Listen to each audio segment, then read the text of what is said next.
नमस्कार, बहुत स्वागत है आप सभी का महुआ खबर पर। मैं हूं आपके साथ सपना ठाकुर। रुक करते हैं बिहार झारखंड की तमाम खास और अहम खबरों की ओर, जहां बिहार में उच्च शिक्षा के क्षेत्र में आज एक ऐतिहासिक कदम उठाया गया है। अब हजारों छात्रों को बेहतर शिक्षा के लिए दूर दराज के शहरों का रुख नहीं करना पड़ेगा। यानी कि भागलपुर के गोराडीह प्रखंड के कासिल गांव से मुख्यमंत्री सम्राट चौधरी ने एक साथ राज्य के 211 उत्क्रमित राजकीय महाविद्यालयों का उद्घाटन कर शिक्षा व्यवस्था को नई दिशा देने का प्रयास किया और ये पहल ग्रामीण और पिछड़े इलाकों में उच्च शिक्षा की पहुंच बढ़ाने की दिशा में सरकार का बड़ा कदम माना जा रहा है। सवाल यह है कि क्या इन नए महाविद्यालयों से शिक्षा का स्तर बेहतर होगा और युवाओं का पलायन भी कम होगा। भागलपुर के कासिल गांव में आयोजित कार्यक्रम में मुख्यमंत्री सम्राट चौधरी ने रिमोट का बटन दबाकर राज्य भर के 211 उत्क्रमित राजकीय महाविद्यालयों का एक साथ शुभारंभ किया। इस दौरान जनप्रतिनिधियों, अधिकारियों और बड़ी संख्या में स्थानीय लोगों की मौजूदगी रही।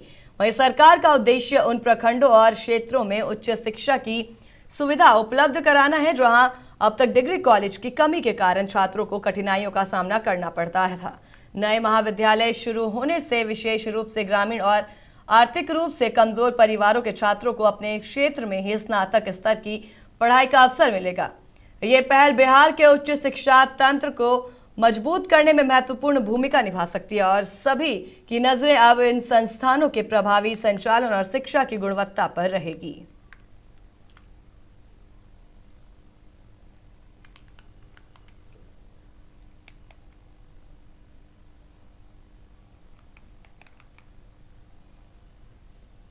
तो इसी के साथ बिहार की राजनीति और विकास की दिशा तय करने वाली एक अहम बैठक आज पटना में होने जा रही है। मुख्यमंत्री सम्राट चौधरी की अध्यक्षता में होने वाली कैबिनेट बैठक पर पूरे राज्य की नजरें टिकी हुई है, क्योंकि इस बैठक में कई महत्वपूर्ण फैसले लिए जा सकते हैं जिनका सीधा असर करोड़ों रुपए के जीवन विकास परियोजनाओं और सरकारी योजनाओं पर पड़ेगा। सवाल यह है कि क्या आज की कैबिनेट बैठक बिहार को विकास की नई रफ्तार देगी या फिर कुछ और बड़े ऐलान देखने को मिलेंगे। मुख्य सचिवालय स्थित मंत्रिमंडल कक्ष में आज शाम 5 बजे होने वाली इस बैठक में विभिन्न विभागों से जुड़े महत्वपूर्ण प्रस्तावों पर चर्चा की जाएगी। बैठक में सभी मंत्री और वरिष्ठ अधिकारी मौजूद रहेंगे। इसके बाद शाम 6 बजे होने वाली कैबिनेट ब्रीफिंग में सरकार के द्वारा लिए गए फैसलों की आधिकारिक जानकारी देंगी। वहीं पिछली कैबिनेट बैठक में सरकार ने 22 महत्वपूर्ण प्रस्तावों को मंजूरी दी थी। तो अब सबकी नजरें जो हैं वो आज की कैबिनेट बैठक पर टिकी हुई है और उम्मीद की जा रही है कि विकास, बुनियादी ढांचा, कृषि, शिक्षा और जन कल्याण से जुड़े कई महत्वपूर्ण प्रस्तावों पर सरकार बड़ा फैसला ले सकती है, जिसकी जानकारी बैठक के बाद आधिकारिक रूप से साझा की जाएगी। तो चलिए आपको इस पूरे बैठक में क्या कुछ चर्चा हुई थी पहले और अब क्या होगी ग्राफिक के जरिए समझाते हैं।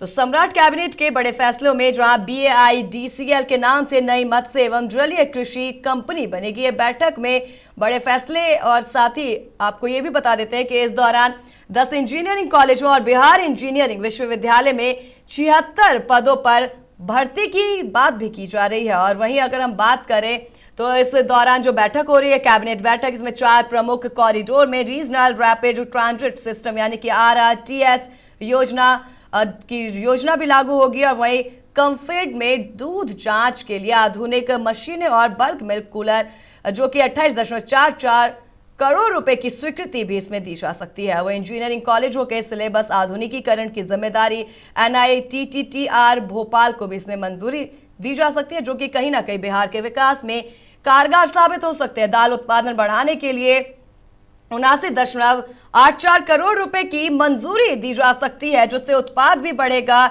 आजीविका बढ़ेगी। खाद्यान्न और नकदी फसलों के उत्पादन के लिए 44.63 करोड़ रुपए की स्वीकृति मिलने की भी जानकारी सामने आई है। वहीं अगर बात करें तो मधुबनी, मुंगेर और मुजफ्फरपुर में नए केंद्रीय विद्यालय बनेंगे। 30 साल की लीज पर जमीन उपलब्ध होगी, जिससे कि जो छात्र छात्राएं हैं उन्हें अपनी जो शिक्षा है, उच्च शिक्षा के लिए कहीं बाहर नहीं जाना पड़ेगा। तो तमाम तरीके की जो बातें हैं वो बैठक के दौरान इसमें फैसले लिए जा सकते हैं। तो चलिए इसी के साथ रुक करते अगली खास खबर की ओर, जहां बिहार में एक बार फिर से बाढ़ का खतरा गहराने लगा है। पश्चिम चंपारण के बगहा से चिंताजनक तस्वीर सामने आई है, जहां गंडक नदी का जलस्तर लगातार बढ़ रहा है। नेपाल के तराई क्षेत्रों में हो रही लगातार बारिश का असर अब बिहार में साफ दिखाई देने लगा है। वाल्मीकि नगर गंडक बैराज से बड़ी मात्रा में पानी छोड़े जाने के बाद नदी का जलस्तर तेजी से बढ़ रहा है और ऐसे में सवाल यह है कि क्या आने वाले दिनों में गंडक किनारे बसे गांव पर बाढ़ का खतरा बढ़ सकता है। और इसी आशंका को देखते हुए जल संसाधन विभाग भी पूरी तरीके से अलर्ट मोड में आ गया है। जानकारी के अनुसार वाल्मीकि नगर गंडक बैराज से फिलहाल करीब 2,06,000 क्यूसेक पानी गंडक नदी में छोड़ा जा रहा है। लगातार बढ़ते जलस्तर को देखते हुए जल संसाधन विभाग ने सभी अभियंताओं की छुट्टियां तत्काल प्रभाव से रद्द कर दी हैं और उन्हें अपने अपने कार्यस्थलों पर तैनात रहने के निर्देश दिए गए। विभाग की टीमें तटबंधों और संवेदनशील इलाकों की लगातार निगरानी कर रही हैं ताकि किसी भी आपात स्थिति से समय रहते निपटा जा सके। नेपाल के तराई क्षेत्रों में लगातार हो रही बारिश को जलस्तर बढ़ाने की मुख्य वजह माना जा रहा है। प्रशासन भी हालात पर लगातार नजर बनाए हुए है। यदि बारिश का सिलसिला जारी रहा और बैराज से पानी की डिस्चार्ज बढ़ा तो निचले इलाकों में रहने वाले लोगों की चिंता बढ़ सकती है। फिलहाल प्रशासन लोगों से सतर्क रहने और आधिकारिक सूचनाओं पर नजर बनाए रखने की बात कर रही है, अपील कर रही है। तो वहीं इस खबर पर अधिक जानकारी के लिए बगहा से हमारे संवाददाता अमित कुमार हमारे साथ जुड़ चुके हैं। अमित, जिस तरीके से बात करें गंडक नदी के जलस्तर की, इसको लेकर के क्या कुछ व्यवस्था की गई है, क्योंकि चिंता जो है लोगों की बनी हुई है जो नदी किनारे रहते हैं। बिल्कुल, बता दें आपको कि नेपाल के तराई क्षेत्रों में लगातार हो रही झमाझम बारिश के कारण गंडक नदी की जलस्तर में वृद्धि दर्ज की गई है, जिसको लेकर जल संसाधन विभाग पूरी तरह से अलर्ट है। अभियंताओं की छुट्टियों को रद्द कर दिया गया है। अभी गंडक नदी से 2,06,000 क्यूसेक पानी डिस्चार्ज किया गया है। वहीं निचली तटवर्ती क्षेत्रों में लोगों को अलर्ट किया गया है। बता दें आपको कि गंडक नदी के अलावा जितने भी मसान नदी है उनमें भी जलस्तर वृद्धि दर्ज की गई है। प्रशासन पूरी तरह से अलर्ट मोड में है। तो वहीं अगर क्योंकि बात की जाए तो वाल्मीकि नगर गंडक बैराज से बड़ी मात्रा में पानी तो छोड़ दिया गया है, लेकिन जल स्तर में तेजी से बढ़ोतरी हो रही है बरसात का समय में। और ऐसे में सवाल यह है कि आने वाले दिनों में गंडक किनारे बसे गांव पर बाढ़ का खतरा भी बढ़ सकता है। इसको देखते हुए प्रशासन द्वारा क्या कुछ एक्शन लिया जा रहा है?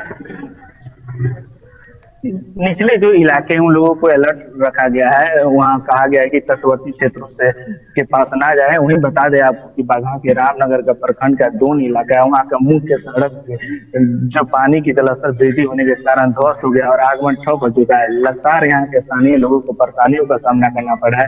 वहीं गंडक नदी के जलस्तर वृद्धि दर्ज होने पर जल संसाधन विभाग ने अभियंताओं की छुट्टी रद्द कर दिया और आगे के लगातार अलर्ट मोड में है।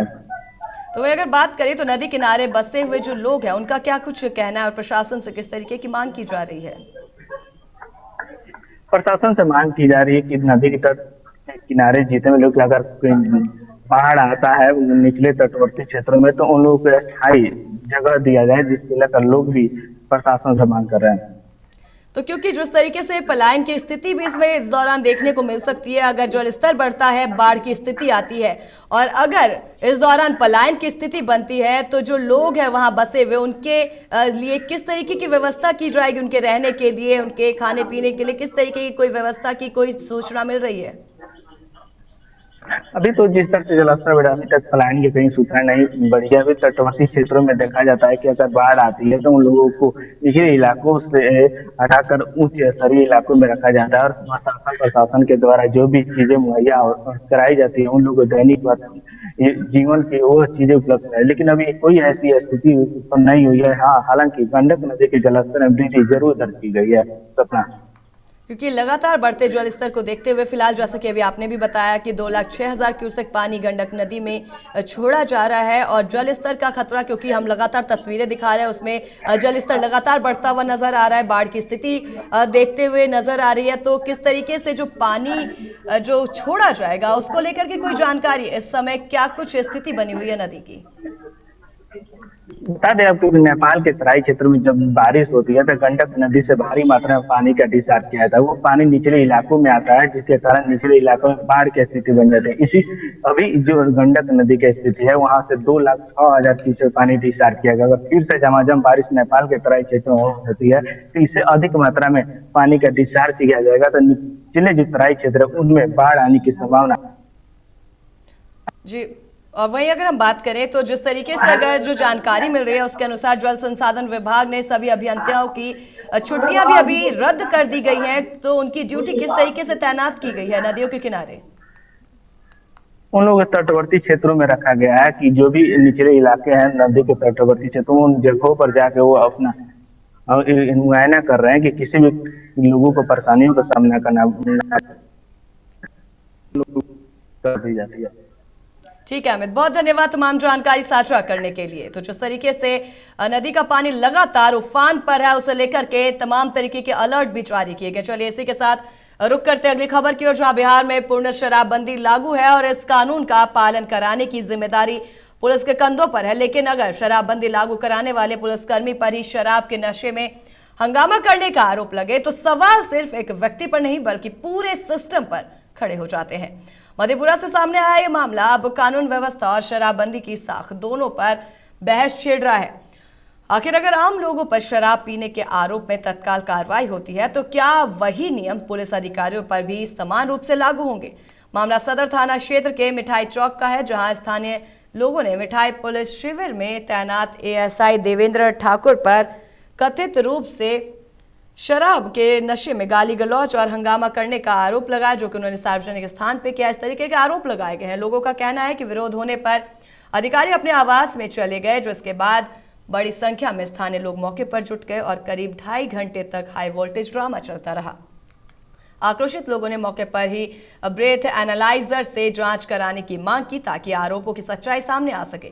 सूचना पर पंचायत प्रतिनिधि डायल 112 और बाद में सदर थाना पुलिस मौके पर पहुंची और उसके बाद संबंधित एएसआई को अपने साथ थाने ले जाया गया। घटना से जुड़े कुछ वीडियो सोशल मीडिया पर वायरल होने का दावा भी किया जा रहा है।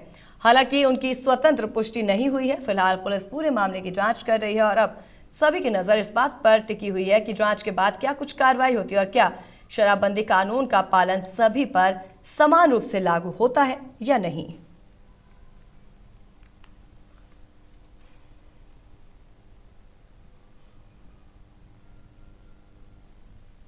बिहार में उच्च शिक्षा को गांव-गांव तक पहुंचाने की दिशा में आज एक अहम कदम उठाया गया। अब उच्च शिक्षा के लिए छात्रों को बड़े शहरों का रुख नहीं करना पड़ेगा, क्योंकि राज्य सरकार ने एक साथ 211 प्रखंडों में नए राजकीय डिग्री कॉलेजों के जरिए शिक्षा का नया अध्याय जो है वो शुरू कर दिया है।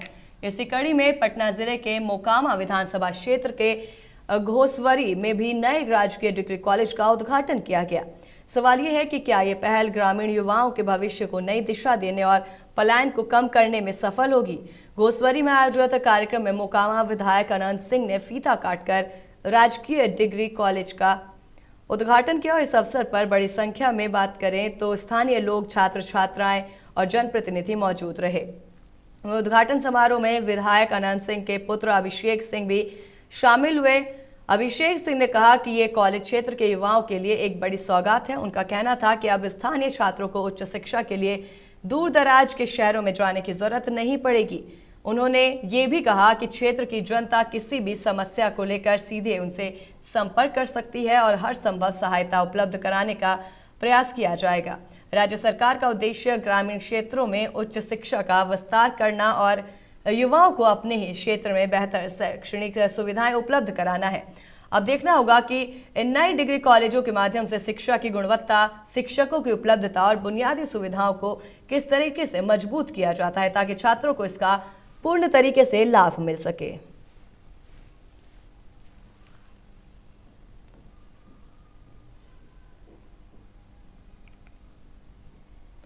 बिजली विभाग की कथित लापरवाही ने एक परिवार की खुशियां पल भर में उजाड़ दी। नालंदा जिले में एक 17 वर्षीय किशोर की सिर्फ इसलिए जान चली गई क्योंकि रास्ते में 440 वोल्ट का बिजली का तार टूटा पड़ा था।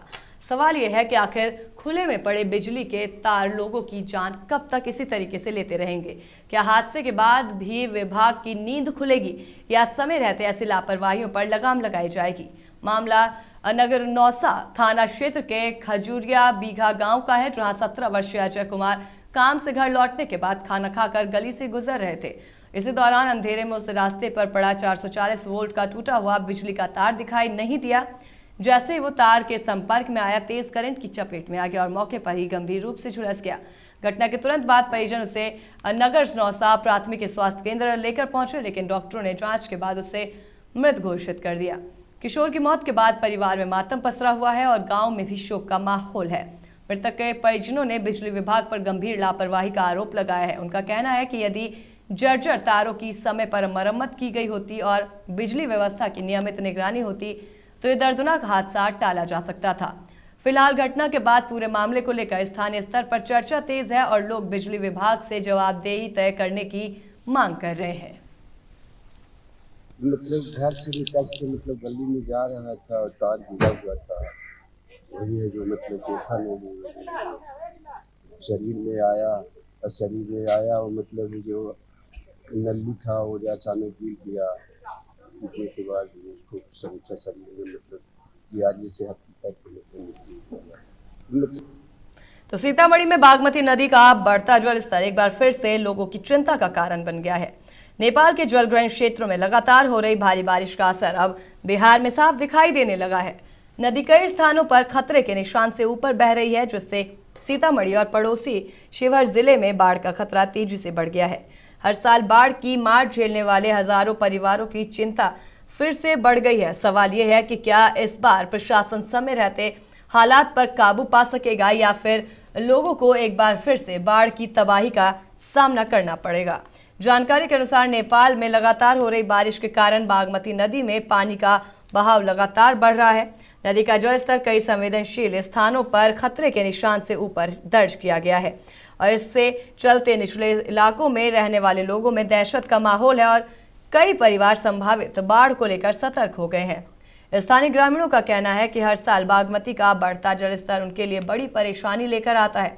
खेत, फसल, घर और पशुधन तक बाढ़ की चपेट में आ जाते हैं, तो वहीं संबंधित विभाग के कर्मी भी लगातार जलस्तर की निगरानी कर रहे हैं और हालात पर नजर बनाए हुए हैं। फिलहाल प्रशासन की ओर से स्थिति पर नजर रखी जा रही है। यदि नेपाल में बारिश का सिलसिला जारी रहा तो आने वाले दिनों में बाढ़ का खतरा और भी बढ़ सकता है। ऐसे में लोगों को सतर्क रहने और प्रशासन की ओर से जारी निर्देशों का पालन करने की सलाह दी जा रही है।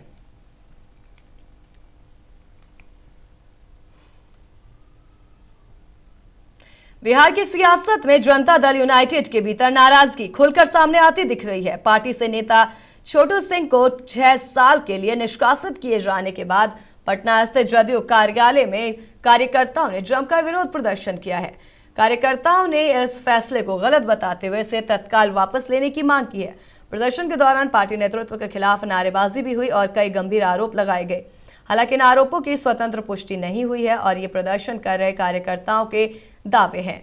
पटना में जदयू कार्यालय पहुंचे समर्थकों का कहना था कि छोटू सिंह लंबे समय से पार्टी के लिए काम करते रहे हैं और जनता के बीच उनकी मजबूत पहचान है।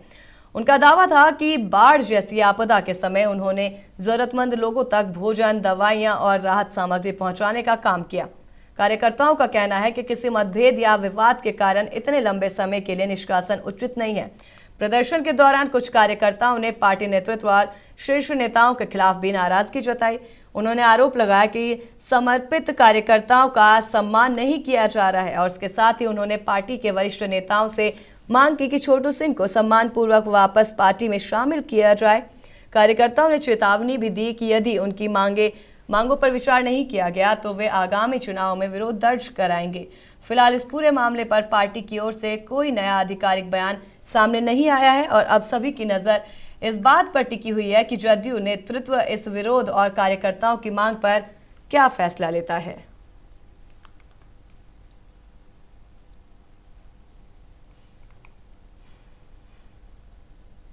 तो पटना जिले के बख्तियारपुर प्रखंड के गंगा दियारा क्षेत्र में 21 वर्षीय युवक का शव मिलने से इलाके में सनसनी फैल गई।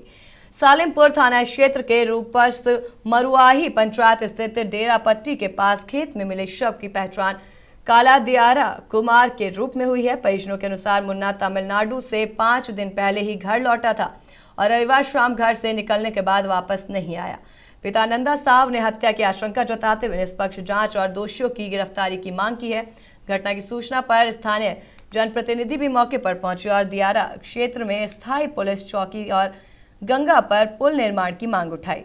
एसडीपीओ आयुष श्रीवास्तव ने बताया कि मामला प्रथम दृष्टया संदिग्ध है। पोस्टमार्टम, एफएसएल जांच और तकनीकी साक्ष्यों के आधार पर आगे की कार्रवाई की जाएगी। पुलिस सभी पहलुओं से मामले की जांच पड़ताल में जुटी हुई है।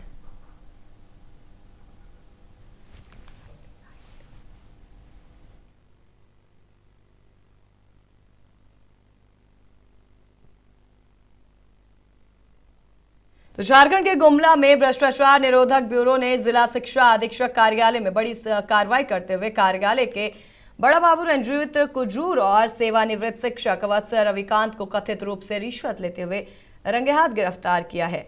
कार्रवाई के बाद दोनों आरोपियों को आगे की पूछताछ के लिए रांची ले जाया गया। जानकारी के अनुसार एक शिक्षक के एरियर भुगतान से जुड़े मामले में रिश्वत की मांग की गई थी और इससे परेशान शिक्षक ने एसीबी रांची से शिकायत की। शिकायत का सत्यापन करने के बाद एसीबी ने योजनाबद्ध तरीके से जाल बिछाया और दोनों आरोपियों को कथित रूप से रिश्वत लेते हुए पकड़ा है।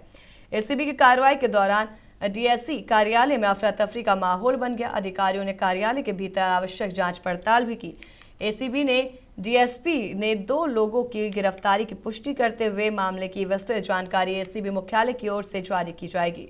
गौरतलब है कि इससे पहले गुमला के शिक्षा विभाग में रिश्वतखोरी के मामले में एसीबी कार्रवाई कर चुकी है। ताजा कार्रवाई के बाद शिक्षा विभाग में एक बार फिर से भ्रष्टाचार को लेकर सवाल उठने लगे हैं।